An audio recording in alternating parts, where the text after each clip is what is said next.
This is Optimal Finance Daily, episode 292. Should I ask someone for their credit score before getting into a serious relationship?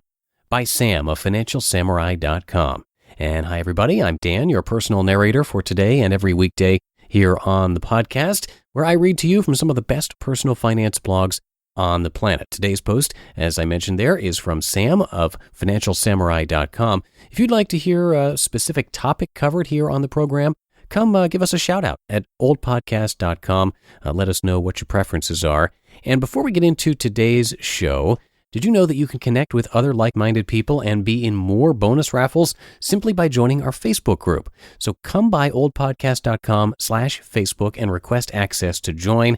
I'll tell you a little bit more about that at the end of the episode. But for now, let's get right to the post as we optimize your life. Should I ask someone for their credit score before getting into a serious relationship? By Sam of FinancialSamurai.com. A very good friend of mine will only marry a woman with at least a master's degree from a top 25 school. Given less than 10% of the Western world has a master's degree, it's kind of curious why he'd want to limit his pool of mates given he's still single at 35 years old. The answer is that he has a doctorate in medicine from Columbia and a cardiology fellowship from Cornell. As any good friend should, I've made fun of him for years for being so picky. He'd always retort, "Look, Sam, I'm a catch. If a woman wants to date me, they've got to be up to snuff." He's hilarious, and I love him for it. I could never quite understand his insistence for a highly educated woman until I finally got an 805 on my credit score this summer. The difference between an 805 credit score and a 770 credit score is negligible. You still get the best rates by lending institutions who gladly open up their coffers. But to go from a high 700s level to over 800 takes years. The process feels like plate tectonics where land moves only 1 inch a year. So being the very honest person that I am, I suddenly started thinking questions such as, should I figure out someone's credit score before I marry them? Should I set a minimum credit score limit for a woman I plan on dating?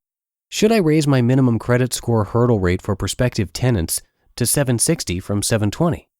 Can I fully trust someone with my financials if he or she has under a 700 credit score?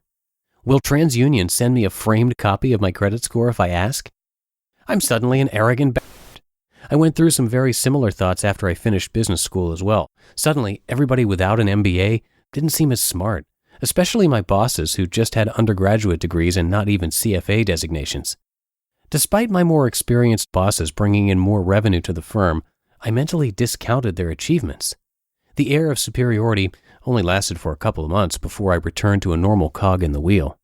The more you achieve, the higher your expectations of others.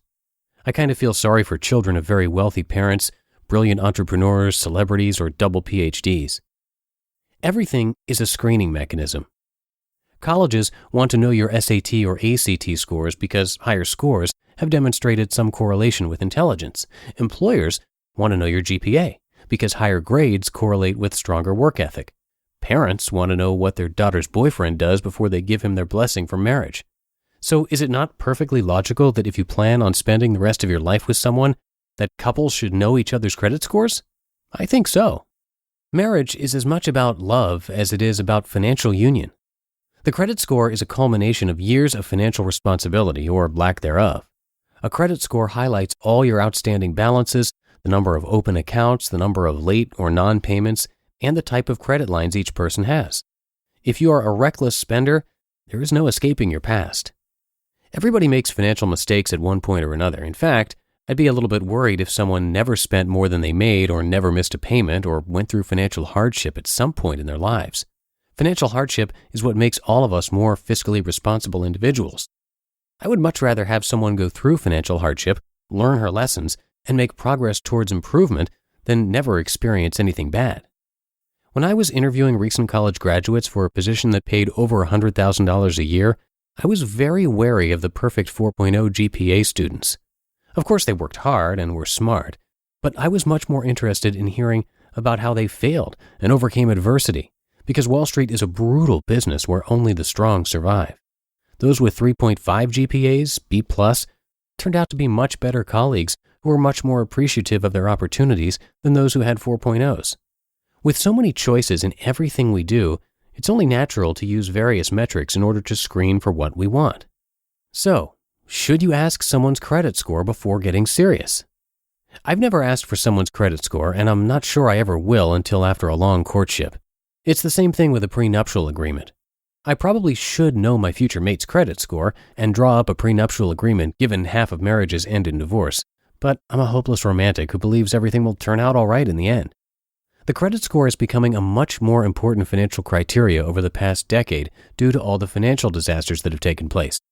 Employers are much more critical in hiring due to the exorbitant costs of letting people go during downturns. Is there any wonder why freelance work and temp agencies have boomed? Lending institutions have been burned from the housing crisis, needing multi-trillion-dollar bailouts to keep afloat. Meanwhile, married couples have seen their finances go to hell in a handbasket because of poor spending habits and bad investments by one or both. I hope everybody develops a level of comfortability with each other to openly share their credit history and credit score before joining forces.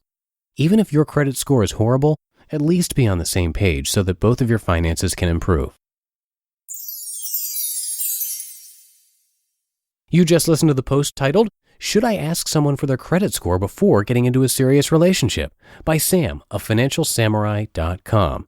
And if you have any strong thoughts or comments about today's post, you can comment on the original post or you can share your opinion with us in our Facebook group. Both positive comments and constructive criticism about our podcasts are always welcome. Plus, we do extra book giveaways in that group too. So to join, search for Optimal Living Daily Podcasts in Facebook and request to join, or the shortcut link, if you want that, is oldpodcast.com/Facebook, and that'll take you right to it. I'll be back tomorrow with our newest author to join the Optimal Finance Daily family, Paula Pant of Afford Anything. So stay tuned for that on Wednesday, where your optimal life awaits. Hello, Life Optimizer. This is Justin Malik, creator and producer of this podcast, but also Optimal Living Daily, the show where I read to you from even more blogs covering finance, productivity, minimalism, personal development, and more from incredible bloggers like Derek Sivers, Zen Habits, Mark and Angel, The Minimalists, and all the ones you hear on this show too.